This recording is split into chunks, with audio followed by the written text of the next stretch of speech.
Hi children, in previous class we studied about the electron microscope and the structure of the nucleus.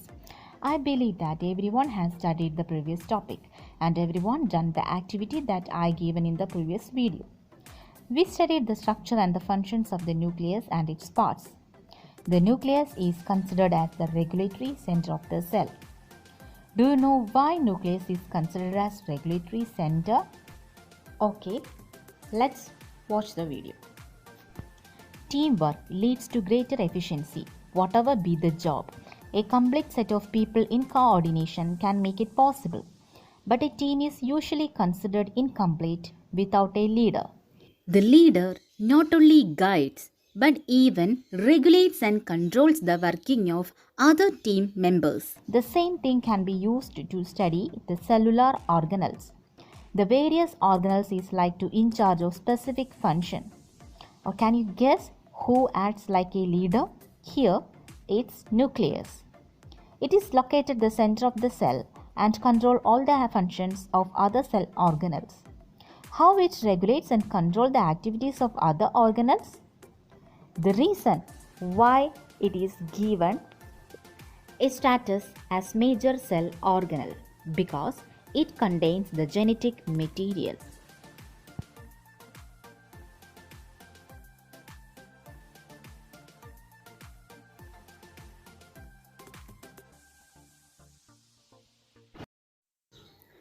The various proteins produced in the cell play a major role in regulating various activities in the cell.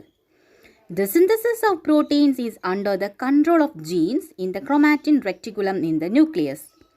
Hence, the nucleus is considered as the regulatory center of the cell. Next is prokaryotes and eukaryotes.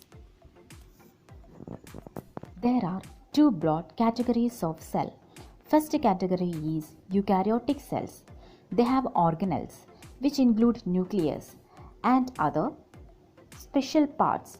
The eukaryotic cells are more advanced and complex cells such as those found in plants and animals.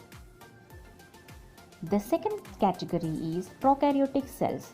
They do not have a nucleus or membrane enclosed organelles. They do have genetic material, but it is not contained within the nucleus. The prokaryotic cell are always one-celled or unicellular organisms such as bacteria. The examples of prokaryotes: Bacteria, cyanobacteria, mycoplasma. And examples of eukaryotes: amoeba, plants, animals.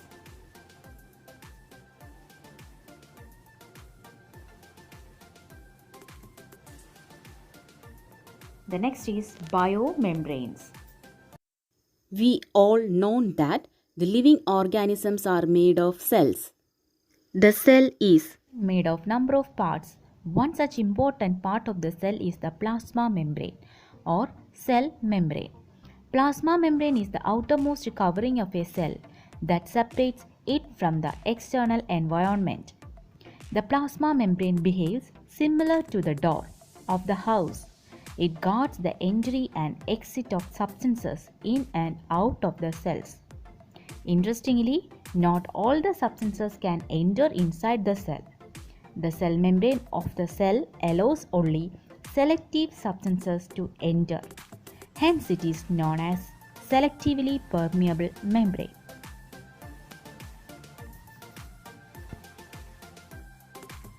We know that the cell has a membranous covering. This covering separates the cell from its adjacent cells. Not only the cell, but the nucleus and many of the cell organelles also have membranous covering. These membranes are called biomembranes. These biomembranes regulate the exchange of materials between cells and between cell organelles and cytoplasm. These membranes are called selectively permeable membranes as they allow only the essential materials to pass.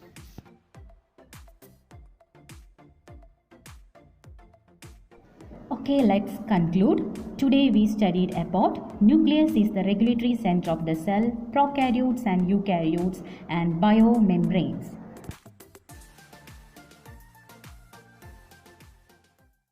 Okay, children, I hope all of you understood about today's topics. Study well.